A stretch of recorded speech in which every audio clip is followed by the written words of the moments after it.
Hello hello hello, नमस्कार नमस्कार। क्या आपको नजर आ रही है आपकी प्यारी प्यारी जग से न्यारी समाप्ति ma'am? Very very good evening, नमस्कार। जब भी आप ये लेक्चर देख रहे हैं, नीट 2025 का बेटा पेपर हो चुका है और मैंने देखो आज आने का एक बहुत इंपॉर्टेंट रीज़न है। हमें पता है कि इस साल का जो पेपर आया था वो पिछले 5 साल के पेपर से डिफरेंट पेपर था, अनप्रिडिक्टेबल पेपर था। और मैंने जितने भी स्टूडेंट्स से बात की है और जितने भी स्टूडेंट्स के रिस्पॉन्सेस देखे हैं, तो क्योंकि बच्चों को एक्सपेक्टेड नहीं था, हमें भी एक्सपेक्टेड नहीं था कि पेपर कुछ इस टाइप से एकदम से बदल जाएगा। बाकी सब्जेक्ट्स के लिए तो मैं नहीं बात कर सकती, पर अगर मैं बायोलॉजी सेक्शन की बात करूं तो थोड़ा सा कंपैरेटिवली जितने भी हम यूजुअल पेपर अटेम्प्ट कर रहे थे, आप लोग कर रहे थे, उसके कंपैरिजन में लेंथी पेपर था। और क्योंकि आपने वहाँ पे थोड़ा ज़्यादा आपको टाइम लगा होगा, क्योंकि इस बार बेटा मल्टी स्टेटमेंट क्वेश्चंस बहुत सारे थे, पूरा ऑप्शन पढ़ना पड़ रहा था कई क्वेश्चंस में, एमसीक्यूज भी थे but multi statement diagram based, तो समय कंपैरेटिवली ज़्यादा लगा, जिस कारण से उस पर्टिकुलर सिचुएशन में हम टोटली समझ पा रहे थे कि बहुत सारे बच्चे पैनिक कर गए होंगे, क्योंकि हमें आदत है कि 45 मिनट में हमारी बायोलॉजी हो जाती है, जो 1 घंटा 15 मिनट लगा रही है, और इस वजह से बाकी सेक्शंस को भी आप उतना शायद इफेक्टिवली ना अटेम्प्ट कर पाए हों अगर आपने बायोलॉजी सेक्शन से शुरू किया होगा। बट अगर मैं स्पेसिफिकली बेटा जूलॉजी की बात करूँ, देखो मैं आपको बेटा बहुत ईमानदारी से एक बात बताना चाहती हूँ। मैंने अपने इंस्टाग्राम पे भी एक पोस्ट डाला था जब पेपर हुआ था, तो सब लोग ये कि मेरे नोट्स में से क्वेश्चन आए हैं, यहाँ से क्वेश्चन आए हैं, वहाँ से क्वेश्चन आए हैं, और बच्चा उस टाइम पे उस सिचुएशन में नहीं था, कोई भी उस टाइम पे उस सिचुएशन में नहीं था जो इस चीज़ को बेटा समझ पाता। मैंने अपने सोशल मीडिया पे भी इससे रिलेटेड एक पोस्ट डाला था कि यार this is the time that we must understand कि what kids are going through, है ना, क्योंकि एकदम से पेपर हुआ है और ये महारथी बनने का समय नहीं है। ऑफ कोर्स बेटा टीचर्स आपके साथ उतनी ही मेहनत करते हैं शायद जितना आप करते हैं, और वो समय वो टाइम नहीं था जिस टाइम पे हमें ये प्रूफ करना था कि यार कि हमने कुछ बहुत बड़ा कर लिया है, हम महारथी बन जाएं। तो यस, आई थिंक 1 हफ्ता हो गया है and I think this is the time that I can actually come here and talk to you guys. And not only बेटा आप लोगों से बात करने के लिए ही सिर्फ, ऑफ कोर्स बेटा हम देखेंगे अभी कि क्या हम क्लास में जो चीज़ें पढ़ते हैं, क्या इस बार के पेपर में भी वो सारी चीज़ें कवर हुई थी या नहीं हुई थी। अगर किसी के मन में डाउट है, देखो ऑनेस्टली बेटा एक टीचर पढ़ाता है और उसे आके अगर बार बार ये बताना पड़े कि वो जो पढ़ाता है उसी में से पेपर आता है, तो मुझे नहीं पता ये कहाँ तक जस्टिफाइड है। बट आगे भी बहुत सारे बच्चे पेपर देंगे और नीट की तैयारी इस साल भी बहुत सारे बच्चे कर रहे हैं, अगले साल भी करेंगे और उससे अगले साल भी करेंगे। तो और हमारे से एसोसिएटेड मैंने आपके अर्जुना, लक्ष्य और यकीन सारे बैचेस में पढ़ाया, तो there should not be any confusion in your mind, there should not be any second thought in your mind कि जो हम क्लास में पढ़ते हैं, जो हम नोट्स में पढ़ते हैं, क्या वो पेपर में पूछा जाता है या नहीं। And that is the only reason I have come here, that is the only reason I have come here, there is no other reason बेटा। I am sure कि सब अपनी अपनी तरफ से बहुत मेहनत करते हैं, और मैं सारे बच्चों से बेटा जिन्होंने इस साल नीट का एग्ज़ाम दिया है, और कहीं ना कहीं अगर बेटा because of the panicking situation अगर कहीं से भी आपका बेटा पेपर खराब हुआ है या कम अच्छा हुआ है, जो एक्सपेक्टेशंस आपकी थी उतना अच्छा नहीं हुआ है, तो आई एम स्टिल बेटा standing tall with you all. And एक चीज़ मैं आप लोगों को ये भी बताना चाहती हूँ बेटा साथ के साथ, अगर पेपर का लेवल थोड़ा सा इम्प्रूव हुआ है या पेपर कंपैरेटिवली बेटर आया है, तो आप एक चीज़ और समझिए बेटा कि कट ऑफ भी नीचे जाएगी, और ये बहुत जल्द, मैं सिर्फ कह नहीं रही हूँ, जब आपका कट ऑफ आएगा तो आपको ऑलरेडी पता चल जाएगा कि कट ऑफ भी बेटा कम जाएगी। और कट ऑफ कम जाएगी का मतलब ये है बेटा कि अगर आप अराउंड आई वुड से 530, 540, 550 भी स्कोर कर रहे हैं, तो you can get a good decent medical college. लेकिन ये ऑफ कोर्स एग्जैक्टली कोई बता नहीं सकता, एक्यूरेटली कोई बता नहीं सकता, बट ऑफ कोर्स बेटा आप इस साल के पेपर को पिछले सालों के पेपर से कंपेयर नहीं कर सकते। तो हाई स्कोरिंग उतना पेपर था भी नहीं, आपने फिजिक्स का भी पेपर देखा था, तो हाई स्कोरिंग नहीं था, तो यानी कि बेटा कम मार्क्स में भी आपको बेटर रैंक्स मिलेंगी। तो ये बात मैंने आप लोगों से कर दी है। And now I am going to straight away move to the topic बेटा, और फटाफट से हम एक बारी देख लेते हैं ताकि आपके मन के अंदर कोई कंफ्यूजन ना रहे बेटा।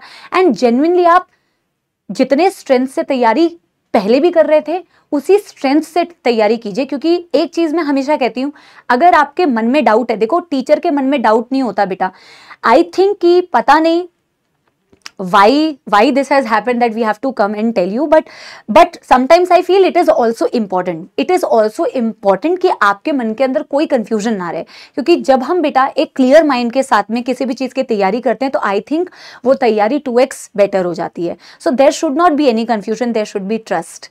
We have trust on you and I think the same goes with you guys. And now let's straight away move to the question paper. Zoology का और botany के इस बारी बेटा सेक्शन सेपरेटेड नहीं थे, मिक्स क्वेश्चंस आए हुए थे जो यूजुअली पिछले 5 सालों में नहीं देखा गया था, और जूलॉजी बॉटनी के क्वेश्चंस भी मिक्स आए हुए थे. बट मैं अगर आपको बोलूं जूलॉजी के आपको पूरे बेटा 41 क्वेश्चंस देखने को मिलेंगे, और मैं ये 41 क्वेश्चंस फटाफट से आप लोगों को दिखा देती हूँ कौन कौन से आए थे और कैसे कैसे हमने बेटा इन्हें क्लास में कवर किया था.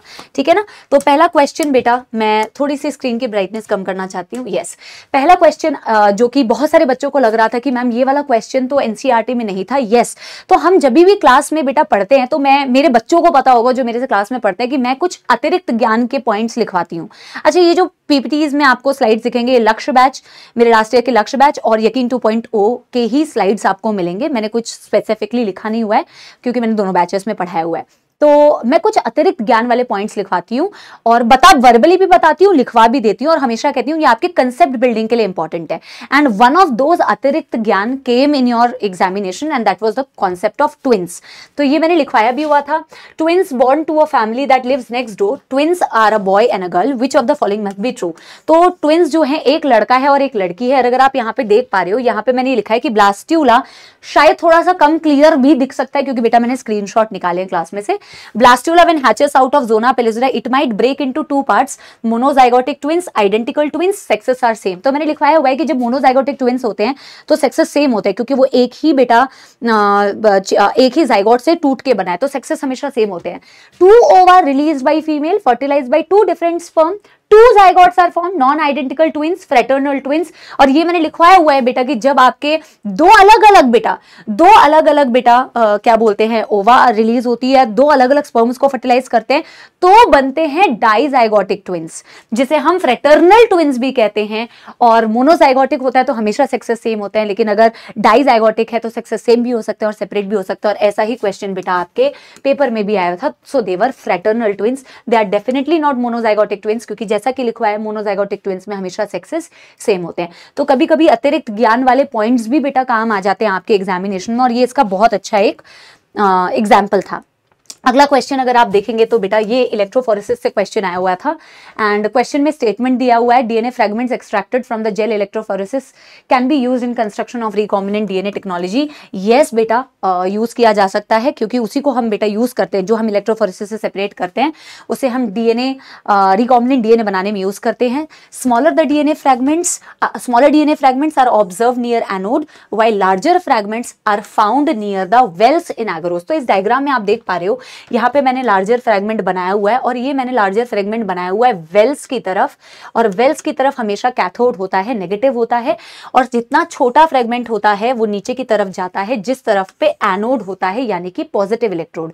तो यहाँ पे यही बात बोली हुई है, smaller DNA fragments are observe near anode, जितना छोटा फ्रैगमेंट होगा वो एनोड की तरफ जाएगा क्योंकि वो बेटा बहुत फास्ट रन करेगा. Larger fragment found near wells, yes larger fragments well की तरफ है. सो दोनों स्टेटमेंट्स एकदम करेक्ट है, आपको नोट से भी मिल रहे हैं, आपको एनसीईआरटी से भी मिलेंगे. Option 1 is the correct answer. अगला क्वेश्चन बेटा हम अगर करते हैं क्वेश्चन नंबर 3. बहुत सारे बच्चे ये कह रहे थे, ये क्वेश्चन जब मैंने बच्चों से सुना, हालांकि मुझे बहुत दुख होता है जब कुछ बच्चे ये कहते हैं कि मैम ये डायग्राम कहाँ से आया हुआ है. ये जो डायग्राम है, ये डायग्राम बेटा एनसीईआरटी का है. पहली बात तो एनसीईआरटी का डायग्राम है एंड ये डायग्राम हमने क्लास में भी किया हुआ था. अगर आप ये क्वेश्चन देख पा रहे हैं, which of the following diagram is correct बेटा with regard to P and proximal and distal convoluted tubule. तो एक पीसीटी दिखाया हुआ है, एक डीसीटी दिखाया हुआ है और इसमें करेक्ट पूछा हुआ है. तो आप सिक्रीशंस, ट्यूब्यूलर सिक्रीशन को देख लेंगे जैसा हमने यहाँ पे किया हुआ है. जैसे अगर आप यहाँ पे पीसीटी में देख पाएंगे तो हाइड्रोजन आयंस एंड अमोनिया को हमने सीक्रीट किया हुआ है. तो बेटा वाटर तो कहीं से भी नहीं है, तो 2 तो एलिमिनेट हो गए. कई क्वेश्चन एलिमिनेशन से भी बन रहे थे. हाइड्रोजन आयन एंड अमोनिया, ये दोनों करेक्ट है. अब आपको बेटा डीसीटी चेक करना है. डीसीटी में यहाँ पे पोटेशियम और हाइड्रोजन आयन है, और अगर आप इस डायग्राम में देख पा रहे हो तो potassium and hydrogen ion for DCT. ठीक है ना। So this was also given in NCERT, और हम एक कंबाइंड डायग्राम भी बनाते हैं और वो एज इट इज क्वेश्चन में पूछा हुआ था। इस बार डायग्राम बेस्ड क्वेश्चंस भी आए हुए हैं, तो this option 2 will be the correct answer. अगला अगर हम क्वेश्चन देखें, question number 4, as it is table से बायोमोलिक्यूल के क्वेश्चन आया हुआ है। सॉरी फॉर द बेटा स्क्रीनशॉट। ऐसा सा अगर आप देखोगे एज इट इज ये वही है बेटा, एडिनिन, एडिनोसिन, एडिनाइलिक एसिड। तो आप क्वेश्चन में देखो नाइट्रोजनस बेस क्या है, शुगर क्या है, सॉरी नाइट्रोजनस बेस क्या है, न्यूक्लियोसाइड क्या है एंड न्यूक्लियोटाइड क्या है। एडिनोसिन आप देख पा रहे हो, इट्स अ न्यूक्लियोसाइड, तो ए का हो जाएगा 3, ए का 3। Adenine is a nitrogenous base, तो सी का हो गया 1, सी का हो गया 1, और ऑप्शन 3 ही करेक्ट दिख रहा है। बी का 2, adenylic acid is a nucleotide, B का हो गया 2, एडिनाइलिक एसिड आप यहाँ पे भी देख पा रहे हैं, न्यूक्लियोटाइड, ठीक है ना। एंड डी का हो गया 4, alanine is a amino acid, so D का हो गया 4, option 3 is the correct answer, ठीक है ना। क्वेश्चन नंबर 5 पे अगर आप जाओगे तो ये डायग्राम बेस्ड क्वेश्चन आया था। बायोरिएक्टर का डायग्राम एनसीईआरटी में भी दिया हुआ है और मैं बायोरिएक्टर का डायग्राम क्लास में भी बनवाती हूँ। एंड सरप्राइजिंगली इस बारी बेटा डायग्राम से कई सारे क्वेश्चंस आए थे और आप सरप्राइजिंगली सेम यही वाला डायग्राम आया हुआ था। हालांकि एनसीईआरटी में भी दिया हुआ है, जिन बच्चों ने बहुत थॉरली एनसीईआरटी को बेटा एक भी लाइन नहीं छोड़ी, क्योंकि इस बारी बेटा इंट्रोडक्शन से लेके सब कुछ क्वेश्चन में पूछा हुआ था। तो यहाँ पे पूछा हुआ है बेटा कि ये सी क्या है, सी आप देख पा रहे हो बेटा ये क्या है, फोम ब्रेकर है। सी क्या है बेटा, फोम ब्रेकर है, क्लास में भी बनवाया हुआ था, तो ऑप्शन 4 आपका करेक्ट आंसर बन जाता है। अगले क्वेश्चन में अगर हम जाए, क्वेश्चन नंबर 6, तो ये बेटा काफी सारे स्क्रीनशॉट। इस क्वेश्चन में जो कॉन्सेप्ट, ये क्वेश्चन हालांकि बहुत सारे बच्चों का गलत नहीं हुआ होगा क्योंकि बड़ा कंसेप्चुअल क्वेश्चन था और स्पर्मेटोजेनेसिस, oogenesis से रिलेटेड कॉन्सेप्ट था। जैसे मैंने यहाँ पे बेटा oogenesis के काफी सारे स्क्रीनशॉट्स लगाए हुए जो हमने क्लास में पढ़े थे। करेक्ट ऑप्शन पूछा है और इसमें पूछा हुआ है reductive division for the human female gametogenesis starts earlier than that of male gametogenesis. अगर आप यहाँ पे स्क्रीनशॉट में देख पा रहे हैं तो यहाँ हमने फीटल लाइफ टिल बर्थ, ये हम टाइम पीरियड लिखते हैं फॉर फीमेल्स, और रिडक्टिव डिवीजन का मतलब यहाँ पे मियोसिस की बात की हुई है और meiosis starts earlier in female. Yes बेटा आप देख पा रहे हो कि फीमेल की बॉडी के अंदर ही हम यहाँ पे मियोसिस 1 चालू कर देते हैं, डेफिनेटली फीमेल्स की बॉडी में ये बहुत अर्ली स्टार्ट हो जाता है। और मेल्स में तो बेटा स्पर्मेटोजेनेसिस ही प्यूबर्टी के वक्त में चालू होती है, तो डेफिनेटली ये स्टेटमेंट बिल्कुल करेक्ट है मैम। तो ए तो मैम बिल्कुल करेक्ट है। अगला देखो, gap between first meiotic division and second meiotic division is much shorter for males compare to the female. बोला जो फर्स्ट और सेकंड मियोटिक डिवीजन में जो गैप होता है वो मेल्स में शॉर्ट होता है एज कंपेयर टू फीमेल। आप यहाँ पे टाइम पीरियड देख पा रहे हैं, तो बेटा इस टाइम पीरियड में आपको दिखेगा कि फीमेल की बॉडी के अंदर मियोसिस 1 एम्ब्रियोनिक लाइफ में चालू हो जाती है, बट वो अरेस्ट हो जाती है, और जब प्यूबर्टी आती है तो बेटा वो मियोसिस क्या होती है, कंप्लीट होती है प्यूबर्टी आने पर। और फिर बेटा प्यूबर्टी आने पर मियोसिस 1 कंप्लीट होने के बाद मियोसिस 2 चालू होती है और फिर से बेटा क्या हो जाता है, अरेस्ट हो जाता है। तो बेसिकली फर्स्ट मियोटिक डिवीजन और सेकंड मियोटिक डिवीजन में बेटा काफी लंबा गैप होता है, लेकिन मेल्स के केस में ये गैप नहीं होता। मेल्स के केस में कंटिन्यूड प्रोसेस है। और आपको मैं बता दूं ये नीट 2024 या 2023 में भी सिमिलर क्वेश्चन आया हुआ था टाइम पीरियड से रिलेटेड, 2023 में आई गेस। सो 2023 में भी सिमिलर टाइप का क्वेश्चन आया था। तो आप देख पा रहे the gap between first meiotic division and second meiotic division much shorter in males, absolutely true। A and B correct है बेटा, आप ऑप्शन 1 करेक्ट मार्क कर सकते हैं। First polar body is associated with the formation of primary oocyte। आप इस diagram में देखो, फर्स्ट पोलर बॉडी तब बनती है when there is a beta secondary large haploid secondary oocyte, not the primary oocyte। तो definitely this statement is wrong। And LH surge leads to the disintegration of endometrium and onset of menstrual bleeding। नहीं, LH surge बेटा इस particular screenshot में आपको दिखेगा कि LH surge से बेटा आपकी क्या बोलते हैं, आपका ग्राफियन फॉलिकल टूटता है तो सेकेंडरी oocyte रिलीज होती है, एंडोमेट्रियम नहीं टूटता। एंडोमेट्रियम टूटता है जब आपका बेटा कॉर्पस ल्यूटियम अवेलेबल नहीं होता, प्रोजेस्टेरॉन ईस्ट्रोजन नहीं होते, तो एंडोमेट्रियम टूटता है और मेंस्ट्रुअल ब्लीडिंग दिखती है। LH सर्ज जब होता है it leads to the breaking of Graafian follicle टूटेगा, सेकेंडरी oocyte रिलीज होगी। This statement is also false. मैं साथ के साथ आपको एक्सप्लेन भी करती जा रही हूँ इन केस आपने एक्सप्लेनेशन देखनी हो, ठीक है। नेक्स्ट बेटा करते हैं question number 7 question. All the living members of cyclostomata they are बेटा एक्टोपैरासाइट। तो ऑप्शन 4 डायरेक्ट आपको दिख रहा है, ये हमने क्लास में पढ़ा भी हुआ है। एक्टोपैरासाइट्स होते हैं साइक्लोस्टोम्स, ठीक है, option 4। Question number 8, transferase biomolecule से सीधा क्वेश्चन आया है और एग्जैक्टली ऐसी ही रिएक्शन हमने क्लास में की थी, as it is same to same copy paste. तो फॉलोइंग बेटा, name the class of enzyme that usually catalyse the following reaction. आपको बेटा ट्रांसफर ऑफ ग्रुप दिख रहा है, ट्रांसफरेज, ये ग्रुप पहले एस पे लगा हुआ था, फिर इस पे लग गया, तो ग्रुप का ट्रांसफर हुआ, एज इट इज हमने क्लास में किया हुआ है। ठीक है, तो ऑप्शन 3 आपका आंसर। बेटा अब हम आगे देखते हैं क्वेश्चन नंबर 9। क्वेश्चन नंबर 9 कहता है, assertion and reason है बेटा, all vertebrates are chordates but all chordates are not vertebrates. The member of subphylum Vertebrata possesses notochord.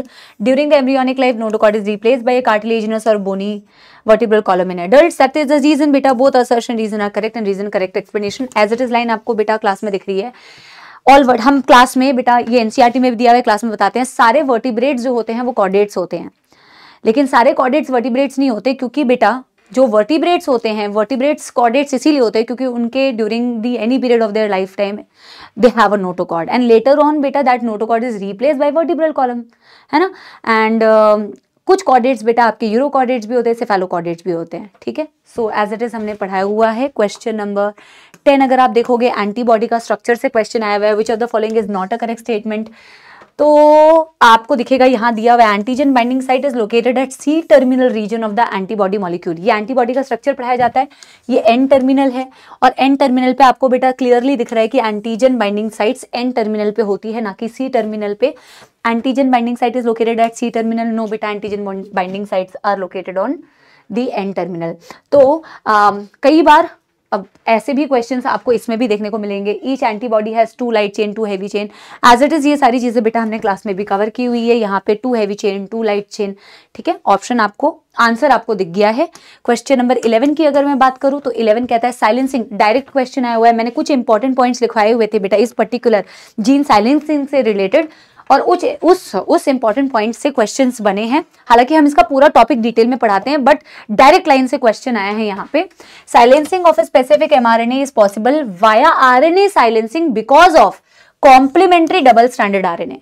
Silencing किसकी वजह से होती है, देखो यहाँ पे आरएनए, पहला ही पॉइंट लिखवाया था बेटा, डबल स्ट्रैंडेड आरएनए की वजह से। ठीक है ना, चलो अगला क्वेश्चन अगर देखिए, question number 12, first menstruation, again it's a direct question. कुछ क्वेश्चंस डायरेक्ट भी आए थे बेटा, कुछ क्वेश्चंस डायरेक्ट भी आए थे, कुछ क्वेश्चन अभी आप देखोगे मल्टी स्टेटमेंट, बहुत लंबी लंबी लैंग्वेज भी आई थी। ठीक है ना, तो ऐसे कुछ क्वेश्चन थे जो डायरेक्ट आए थे। First menstruation is called as menarche, आप देखोगे मीनार्क, फर्स्ट मेंस्ट्रुअल को आप बोलते हैं मीनार्क। ठीक है ना, अगला क्वेश्चन बेटा देखोगे, क्वेश्चन नंबर 13, ये क्वेश्चन मैच द फॉलोइंग का था और आपको ये सारे आंसर्स यहाँ पे मिल जाएगा। हार्ट से सिक्रेट होता है एएनएफ, एट्रियल नेट्रियूरेटिक फैक्टर, देखो एज इट इज यहाँ पे दिया हुआ है। ए का 3, ये क्लास के ही स्क्रीनशॉट है बेटा, ए का 3, बी का 1, किडनी, किडनी से इराइथ्रोपोइटिन निकल रहा है, किडनी से इराइथ्रोपोइटिन निकल रहा है। ठीक है ना, जीआई ट्रैक्ट से डिफरेंट हार्मोन्स निकलते हैं, जीआई ट्रैक्ट से सिक्रेटिन है, यहाँ पे हमने सिक्रेटिन भी मेंशन किया हुआ और भी हार्मोन्स मेंशन किए हुए बेटा, एंड डी का हो गया 2।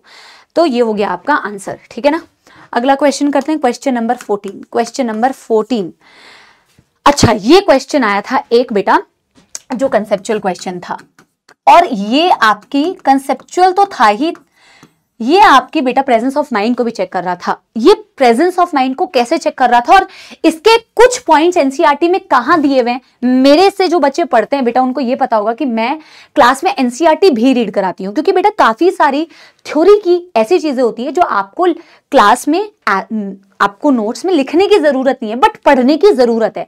मैं क्लास में एनसीईआरटी रीड इसीलिए कराती हूं। आप यहाँ पे इस ऑप्शन में काफी सारे एनसीईआरटी के पॉइंट्स देख पाओगे। हालांकि बेटा अगर, पर मैं समझ रही हूं कि वो सिचुएशन में भी ऐसी नहीं थी कि बच्चा शांत दिमाग से सोच पाए, और क्योंकि शांत दिमाग से सोचने वाली स्थिति नहीं थी तो इसीलिए लैंग्वेज देख के हम घबरा गए कि ऐसा तो आईवीएस से रिलेटेड हमने कोई भी चीज क्लास में लिखी नहीं है ना। मैं वो सिचुएशन को भी समझ पा रही हूँ, बट अगर आप ठंडे दिमाग से बाद में आके सोचते हो तो शायद कर पाते बेटा। ठीक है, तो एक बार मैं आपको ये भी बता देती हूँ, what are the potential drawback in IVF method. Drawback, जब हम आईवीएफ करते हैं तो हम क्लास में बताते हैं आपको कि आईवीएफ करा जाता है ऐसे कपल्स जो इनफर्टाइल है ना, उनकी मदद करने के लिए, बच्चे पैदा जिनके नहीं हो रहे हैं। इसमें पहला ही ऑप्शन दिया हुआ था high fertility risk to mother.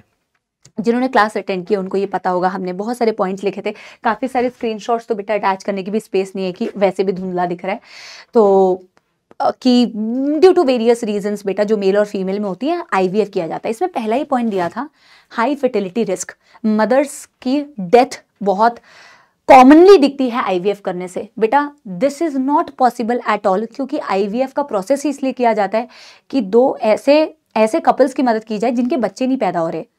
इसलिए अगर उससे मदर की डेथ बहुत ज़्यादा दिख रही होती तो ये प्रोसेस किया ही क्यों जाता। और अगर बेटा हम ऐसे ऑड वन आउट ऐसे कर देते, करेक्ट आंसर पूछा था ड्रॉबैक्स, तो ये तो ड्रॉबैक है ही नहीं, ऐसा तो होता ही नहीं है, मतलब ए तो होता ही नहीं है। तो आप इस तरीके से ऑड वन आउट करके क्वेश्चन निकाल सकते थे। ये बेटा सिर्फ इसलिए है बताना ज़रूरी ताकि हम फ्यूचर में ऐसी चीज़ों के लिए प्रिपेयर रह सके कि कई बार ऐसे क्वेश्चन भी आते हैं जो शायद डायरेक्ट एनसीईआरटी की लैंग्वेज में ना हो, बट अगर हम थोड़ा सा शांत होके उसको सोचे तो हम कर सकते हैं। अब देखो बेटा यहाँ पे और भी बहुत सारे ऑप्शंस दिए हुए, जैसे नॉट अवेलेबल इन इंडिया, क्या इसे करने से लेस अडॉप्शन ऑफ ऑर्फन्स होता है? बिल्कुल ऐसा होता है, अवेलेबल तो होता ही है इंडिया में। और ये कुछ पॉइंट्स आपको ना इस एनसीईआरटी की लाइन में देखने को मिलेंगे जो हमने यहाँ पे रीड भी की थी कि जब आईवीएफ किया जाता है तो उसकी वजह से अडॉप्शंस की रेट कम हो जाती है, which is possible drawback D, है ना। Possibility that early embryo does not survive, that is also a possibility, ठीक है ना। एक्सपेंसिव होता है, ये पॉइंट भी आपको यहाँ पे मिल जाएगा। So B D and F, ठीक है ना। And that is the reason we always say कि NCERT reading is also important बेटा, है ना। Of course we cover NCERT in the class, everything we try to make sure कि every point is written, even some extra points, but still beta it is very important for you as a student to read NCERT as many times as possible, ठीक है ना। चलो आगे बढ़ते हैं। 15th question को देखें। अगर बेटा ये सीधा सवाल आया हुआ था, protein portion of an enzyme is called as apoenzyme कहा जाता है, ये हमने डायरेक्ट बेटा क्लास में पढ़ा भी हुआ है। अगला क्वेश्चन देखते हैं, क्वेश्चन नंबर 16।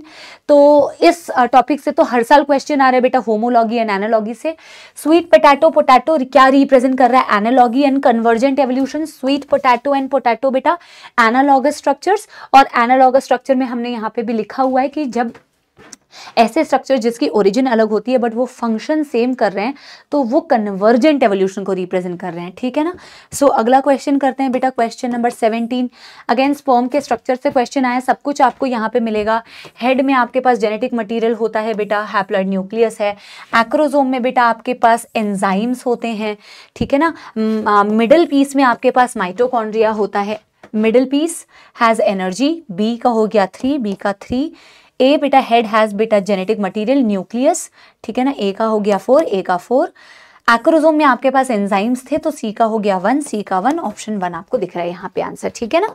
अगला क्वेश्चन है क्वेश्चन नंबर 18, पीसीआर से related question. Again this is the kind of question which is again application based.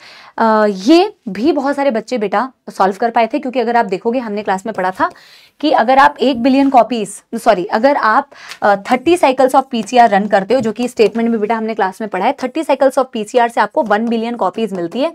ऐसे कुछ फॉर्मूले आपने केमिस्ट्री में भी पढ़े हुए हैं और बेसिक मैथमेटिक्स में भी आपने पढ़े हैं।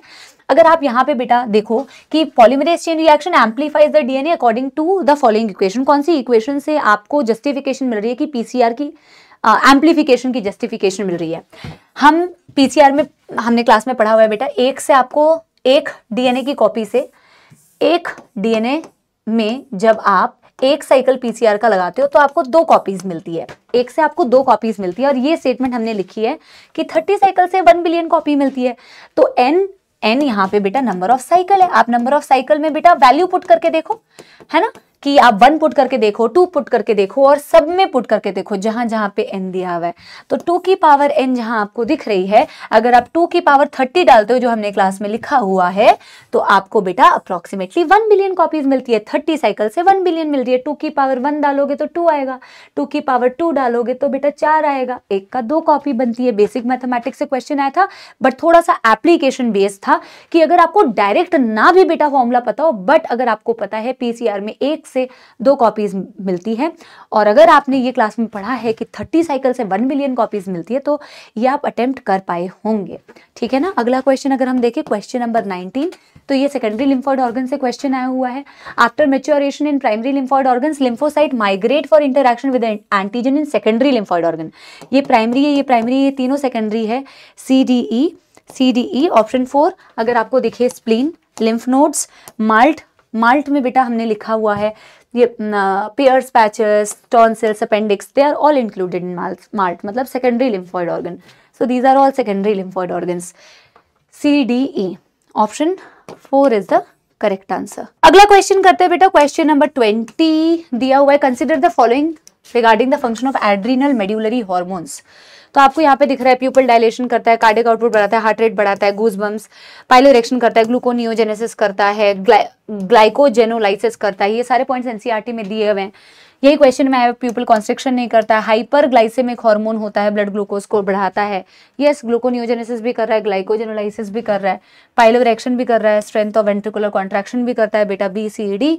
सो ऑप्शन सेकंड आपको सारी चीजें बेटा यहाँ पे मौजूद मिल रही हैं।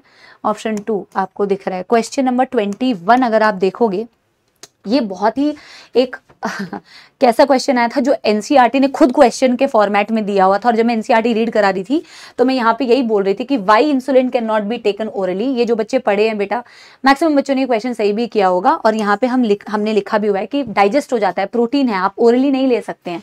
तो ह्यूमन बॉडी में why can't insulin be given orally to diabetic patient, because it will be digested in the GI tract, because it's a protein. तो एज इट इज चीज हमने क्लास में की हुई है, एज इट इज क्वेश्चन आपके NCERT में दिया हुआ है बेटा। क्वेश्चन नंबर 22 अगर आप देखोगे तो बोला which of the following hormone release from the pituitary is actually synthesised in hypothalamus. कौन सा है जो हाइपोथैलेमस में सिंथेसाइज होता है बट एक्चुअल में पिट्यूटरी से रिलीज होता है? एंटी डाययूरेटिक हार्मोन या वैसोप्रेसिन, दो हार्मोन्स ऐसे होते हैं हाइपोथैलेमस के। और 2 हाइपोथैलेमिक हार्मोन्स हमने लिखा हुआ है, ऑक्सीटोसिन, वैसोप्रेसिन, यानी कि एडीएच, जो हाइपोथैलेमस का हार्मोन है बट पिट्यूटरी में स्टोर होता है, वहीं से रिलीज होता है। आपको एज इट इज बेटा क्वेश्चन मिल गया। 22 के बाद क्वेश्चन नंबर 23 अगर हम देखेंगे तो ये भी डायरेक्ट क्वेश्चन है, which of the following type of immunity is present at the time of birth? Non specific, innate immunity, present since birth बेटा, एंड नॉन स्पेसिफिक। ठीक है ना। क्वेश्चन नंबर 24 अगर आप देखोगे तो ये एकाइनोडर्मेटा एनिमल किंगडम से क्वेश्चन आया हुआ है। और यहाँ पे भी बेटा एनसीईआरटी की इंपॉर्टेंस इसीलिए है क्योंकि ये चीज हम क्लास में लिखवाते भी हैं और एनसीईआरटी से भी बताते हैं। और इस क्वेश्चन में स्पेसिफिकली आप अगर देखोगे ऑप्शंस में जो आंसर बन रहे थे वो एनसीईआरटी के ही लाइन से बन रहे थे। Which of the role of water vascular system? Water vascular system में capture and transport of food, respiration and locomotion, A and C only. अब मेरी बात ध्यान से सुनो, देखो वाटर वैस्कुलर सिस्टम अगर आप यहाँ पे एनसीईआरटी रीड करोगे तो यहाँ पे क्लास में भी बताया गया कि भाई रेस्पिरेशन भी कर रहा है, लोकोमोशन भी कर रहा है, capture and transport of food भी कर रहा है। कई बच्चों का ये कहना था मैम एक्सक्रीशन भी करता है। यस, हम लिखवाते भी हैं बेटा कि एक्सक्रीशन भी करता है मैम। लेकिन अगर आप बेटा यहाँ पे ऑप्शंस में देखोगे जहां पे एक्सक्रीशन दिया हुआ है, मान ले बेटा बी दिया हुआ है या बेटा ई दिया हुआ है, तो कोई भी ऐसा ऑप्शन नहीं बन रहा जिसमें ए सी ई या ए बी सी ई, कोई भी ऐसा ऑप्शन कॉम्बिनेशन में बन ही नहीं रहा है। तो ये जो लाइंस बेटा एनसीईआरटी की दी हुई है, respiration, locomotion, capture and transfer of food, जो हम रीड कराते हैं एज इट इज वही उसी को करेक्ट माना है। Although water vascular system excretion में भी हेल्प करता है, बट ऐसे जब क्वेश्चंस आते हैं तो बेटा इस यहां पे इंपॉर्टेंस होती है कि एनसीईआरटी रीड करना है प्लस ऑप्शंस को अच्छे से रीड करना है, क्योंकि आपको देखना पड़ेगा ऑप्शन में जो मैं सोच रहा हूं उसके कॉम्बिनेशन बन पा रहे हैं कि नहीं। तो अगर एक्सक्रीशन सही भी है तो बेटा उसका कॉम्बिनेशन नहीं बन पा रहा है ऑप्शन में। तो जब कॉम्बिनेशन नहीं बन पा रहा है तो आपको जो बेस्ट कॉम्बिनेशन है उसको सिलेक्ट करना पड़ेगा। और यहाँ पे हो गया option 2 is the correct answer. Question number 25 अगर आप देखोगे, फ्रॉग से इस बार बेटा 4 क्वेश्चन आए हैं। कोई भी क्वेश्चन छोड़ के, कोई भी टॉपिक छोड़ के जाओगे, छोड़ के जाना ही नहीं है बेटा। किसी एक टॉपिक से मल्टीपल क्वेश्चंस आ सकते हैं। फ्रॉग इस बार वैसा ही टॉपिक था। Renal portal system, special venous connection between बेटा kidney and the lower part of body. देखो renal portal system, kidney and lower part of the body, as it is question आया हुआ है। क्वेश्चन देखते हैं बेटा। तो 26 कहता है, फ्रॉग से रिलेटेड क्वेश्चन है again. Frog respire in water by skin and buccal cavity. नहीं, आप देख पा रहे हो वाटर में होगा सिर्फ बेटा स्किन, तो फर्स्ट स्टेटमेंट तो फॉल्स हो गई फॉर वाटर। एंड लैंड में skin, buccal cavity, lungs. Yes, lungs, buccal cavity and skin, skin, buccal cavity and lungs. तो true for land but false for water. ठीक है। अगला क्वेश्चन आप देखोगे, ये क्वेश्चन नंबर क्या बनेगा? 27 क्वेश्चन बनेगा। अगेन बेटा ये फ्रॉग से क्वेश्चन आया हुआ है। Which of the following statement is correct for male frog for copulatory pad? First digit of the four limb, first digit of the four limb बेटा एज इट इज दिया हुआ है। Copulatory pad, first digit of the four limb. यहाँ आधा बेटा screenshot दिख नहीं रहा है, सो डायरेक्ट क्वेश्चन आया हुआ है बेटा ये एनसीईआरटी से और आपके नोट्स से। 28 क्वेश्चन नंबर अगर आप देखोगे ये भी फ्रॉग से ही क्वेश्चन आया हुआ है, जो फ्लो चार्ट बनाया बेटा क्लास में एज इट इज उस फ्लो चार्ट से क्वेश्चन आया हुआ है। नेम द ब्लड वेजल, थोड़ा स्क्रीनशॉट बेटा ब्लर होगा, I am extremely sorry for that. What is the name of blood vessel जो डीऑक्सीजनेटेड ब्लड कैरी करती है बॉडी से हार्ट में?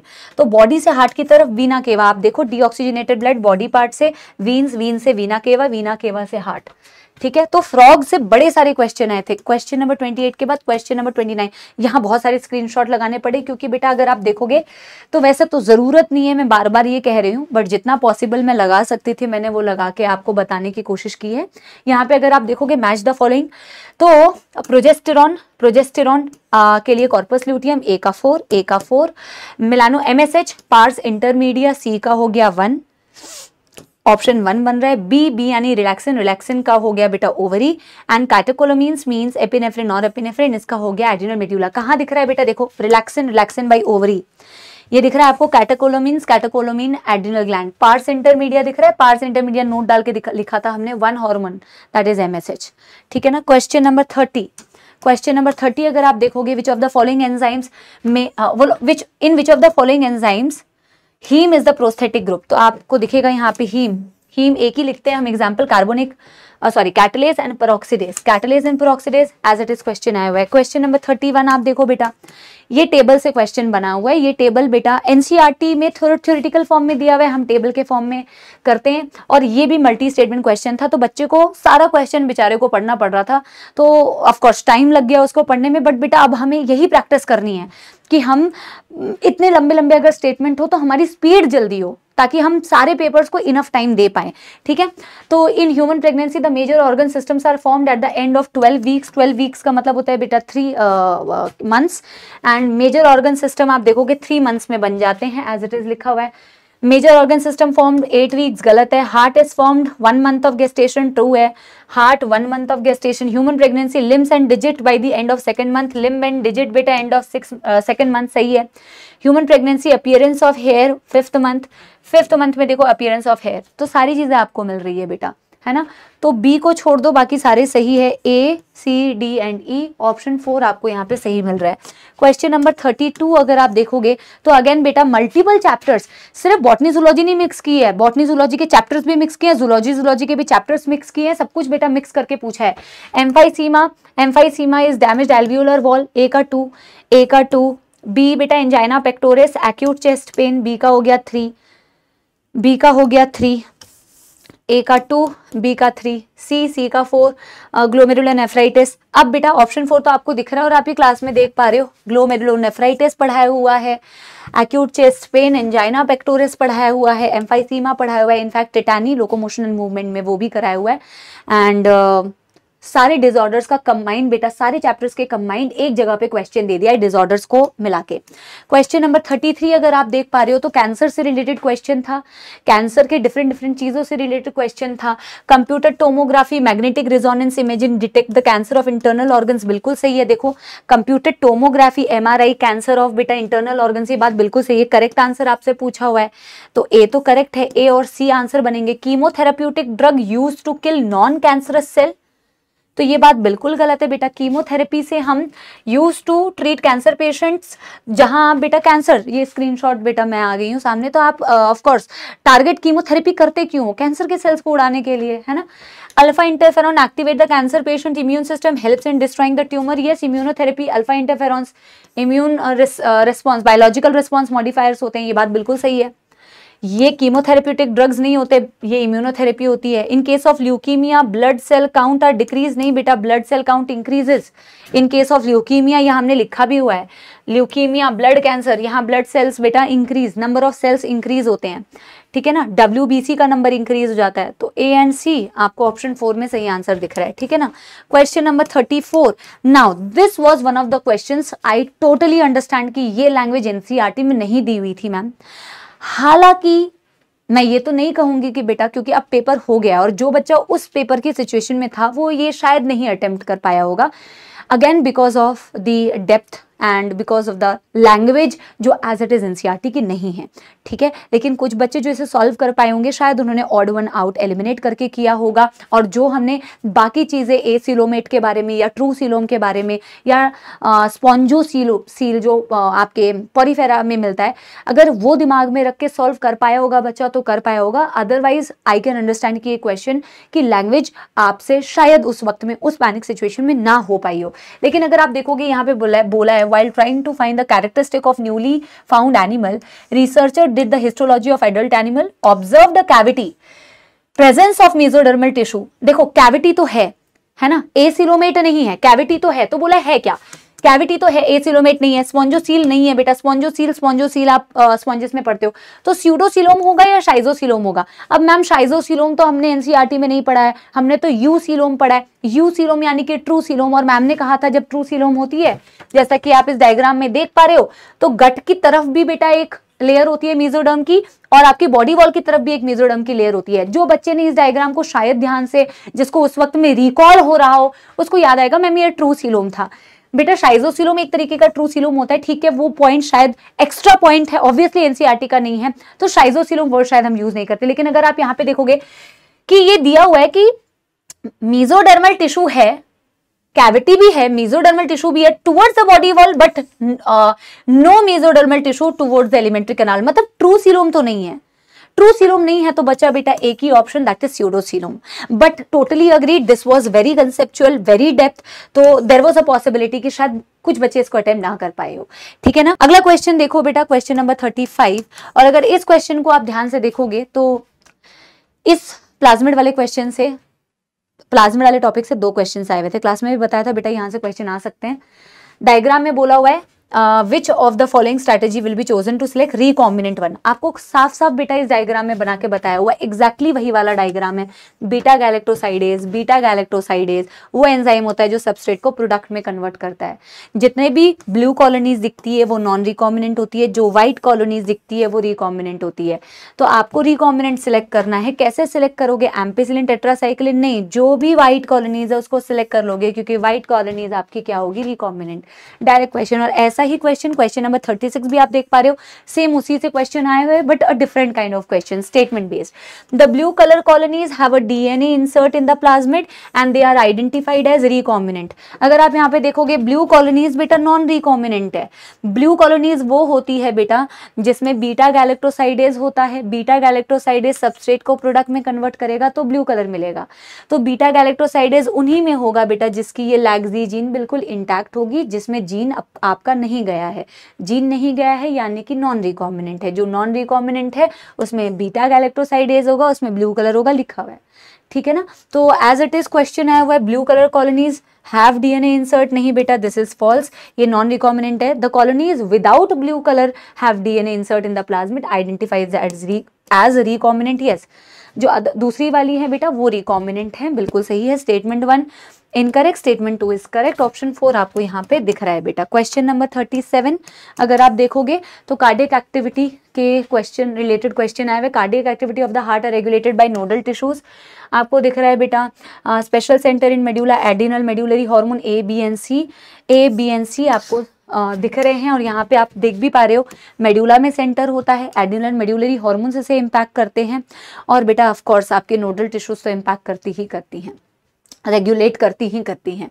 अगला क्वेश्चन अगर आप देखोगे क्वेश्चन नंबर 38 जीन साइलेंसिंग। और ये जो क्वेश्चन आया हुआ था बेटा इसमें फर्स्ट स्टेटमेंट जो है वो बॉटनी का है और सेकंड स्टेटमेंट जूलॉजी का है। देखोगे RNA interference in takes place in all eukaryotes as a method of cellular self defense। ये स्टेटमेंट बिल्कुल सही है और एज इट इज लाइन हमने लिखी हुई है बेटा। अगर आप देखोगे, देखो it takes place in all eukaryotes as a method of cellular defence, as it is line. Question number 39 हम अगर देखें बेटा, जेनेटिकली मॉडिफाइड इंसुलिन से रिलेटेड क्वेश्चन है कि एल ने ये इंसुलिन किसके अंदर बनाया, बैक्टीरिया के अंदर बनाया। बेटा देखो इंसुलिन किसके अंदर बना रहे हैं, बैक्टीरिया के अंदर बना रहे हैं, इकोलाई के अंदर बना रहे हैं, एज इट इज क्वेश्चन आया हुआ है। क्वेश्चन नंबर 40 अगेन कैंसर से क्वेश्चन आया हुआ है बेटा। नियोप्लास्टिक यानी कैंसर की क्या प्रॉपर्टी होती है, mass of proliferating cell, rapid growth of cell, invasion and damage to the surrounding tissue, remain confined, A B and सी।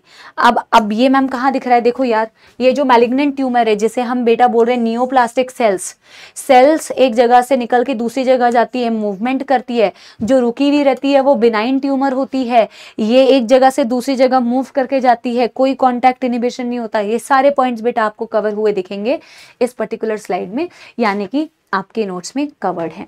तो मैंने, अच्छा एक क्वेश्चन और बचा होगा, I think 41, question number 41। So question number 41 says which of the following are not essential for gene cloning. ये भी चाहिए, ये भी चाहिए, ये नहीं चाहिए, ये नहीं चाहिए और ये चाहिए, यानी ए बी एंड ई। अच्छा, which of the following are not ना, नॉट का मतलब ये दोनों नहीं चाहिए, सी और डी नहीं चाहिए, यानी ऑप्शन 1 नहीं चाहिए, है ना। अब यहाँ पे देखो मैम क्या क्या चाहिए, रिस्ट्रिक्शन एंजाइम चाहिए मैम, डीएनए लाइगेज चाहिए मैम, और पीसीआर में हम पढ़ते हैं बेटा कि पॉलीमरेज भी चाहिए, और यहाँ एनसीईआरटी में भी दिया हुआ है जब एनसीईआरटी रीड कराते हैं, tools of recombinant DNA technology. So these are the questions of zoology that I have tried to cover. Thank you so much. And the only reason that I came here, of course बेटा, the only reason is that you should have a confidence.